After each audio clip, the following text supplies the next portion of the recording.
Yes, we're back on MASH. Today we're going a couple pints deep, the non-alcoholic version, with Badger, the DJ behind the Vengaboys dub that is popping off on the UKG scene right now. We're on our way to Eldorado Festival. We're going to meet him along the way, chat to him about his new release coming out and what's coming next for Badger.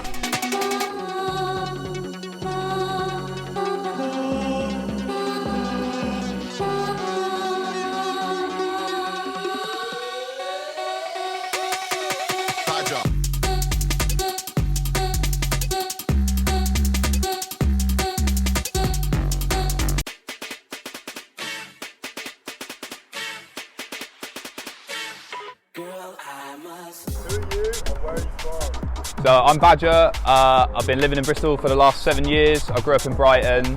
Yeah, that's me.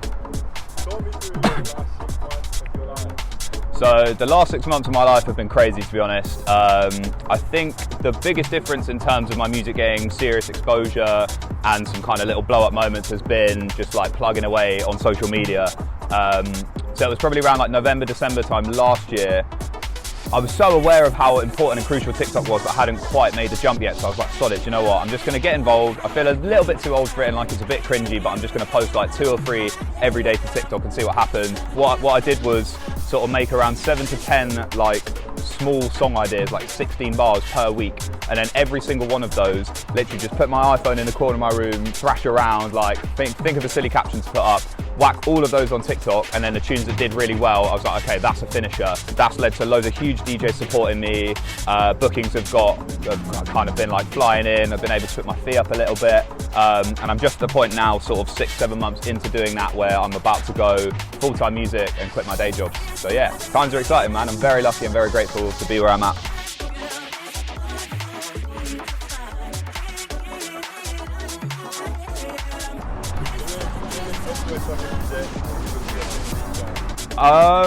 Okay, so musical influences in my sort of area of the music I make. I've got to shout out people like Sammy Virgie. Like I've kind of known and loved his music for years, even before I started like producing. So he's a huge influence. And then, but what I try and do in terms of giving my music like a unique twist is to listen to as many different genres that I love in an area that is miles away from garage, bassline or breaks or jungle or anything like that, and take little pinches of influence and ideas and melodies and like lyrics and stuff like that, and then kind of take it miles across to my genre and then apply that. So like I listen to loads of like indie music.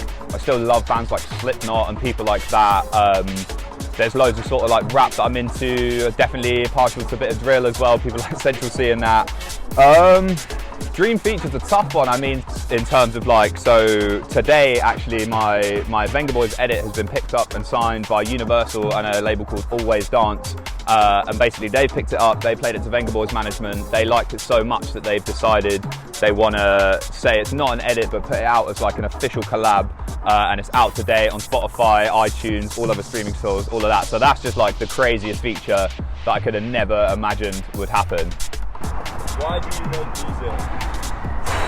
That's a bit of a deep one, really. I think like I've always been obsessively passionate about music, and for me, like when times are tough or you're having a bad day or things aren't going well with a friendship or a relationship or you've had a tough day at work, for me music has always been the best and most satisfying way to sort of just escape real life and just disappear. Because it's so like, obviously producing music is such like a solo, like introverted thing. So for me to just sit in a room by myself for a few hours and just sort of let my whatever emotions I'm working through come out in this sort of like instrumental, melodic way has just always been the biggest release for me. So I think that's kind of why I started making music, just for the sheer love of it. Yeah, just sort of putting a song out and then people you've never met at a show coming up to you telling you that they listen to this certain like filthy tune of mine at pre-drinks, or that emotional one, or like that's kind of like that's helped them through a tough time. Like that's like invaluable. So I think all of those are real strong reasons as to why I make music, to be honest. When did the Vengaboys remix out on Spotify? So today's a big day because it's actually out today. So yeah, Badger and Vengaboys like to party, brackets the Badger Bus, is out now on all digital streaming stores, been picked up by Always Dance and Universal Records. It's been a crazy journey from making it. Basically how it started, it was I think it was like a winter weekend of like February 2022. I'd been on a big night out the night before, and I was kind of just like flicking through Instagram stories, and I saw a friend of mine called Lily Who DJing the original version on an Instagram story the night before in Bristol. And my sort of like hazy mind, as I was like watching it, like with my eyes half shut, I just kind of heard that idea, like the first in my head. I was like, oh geez, like that could work as a weird little like grime chop up flip. And like I used to love that kind of era of grime, like wifey rhythms and like choppy edits and stuff. I feel like they were in their prime sort of like 2016, 17. And obviously this is like several years on, and I hadn't really heard anyone doing anything like that for a while. And obviously the tunes that people were editing were never like the sort of like Euro house and like Euro pop vibes that like Vengaboys were putting out. So I thought like, sod it, like I don't have anything to do today. Stumbled downstairs and I just set myself the challenge of like making that edit in that day. So it sort of just started from there and just slowly grew online. Loads of bigger DJs picking it up, and then now we're here. It's actually an official collab with Vengaboys, which is just crazy. Definitely still hasn't sunk in yet. Where can people come and see you this summer, and what's next for Badger? So I've just played NAS and Eldorado Festival. I did Glasgow. Coming up, I've got a few other big festivals, a few of which I can't actually release yet because the lineup's exclusive. But loads of club shows from now. I do now have a booking agent, but I've managed to sort of lock in my own bookings going up until December. So like mainly just like around the country. I've got a couple shows in Ireland coming up. We are in the works of sorting an Australia and New Zealand tour at the moment, which is just crazy. Again, it feels very surreal to say all these things. Like I say the words, but it doesn't really feel like a real attachment to actually me, what's going on. So it's mad. But yeah, I'm everywhere. So yeah, come to a show, let's have a dance.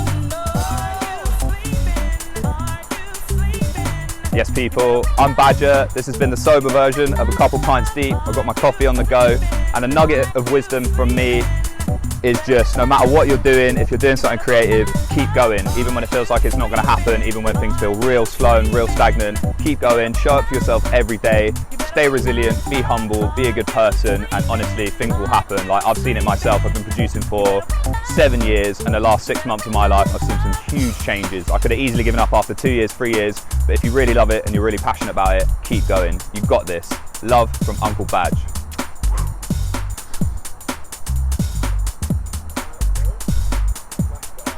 Nice.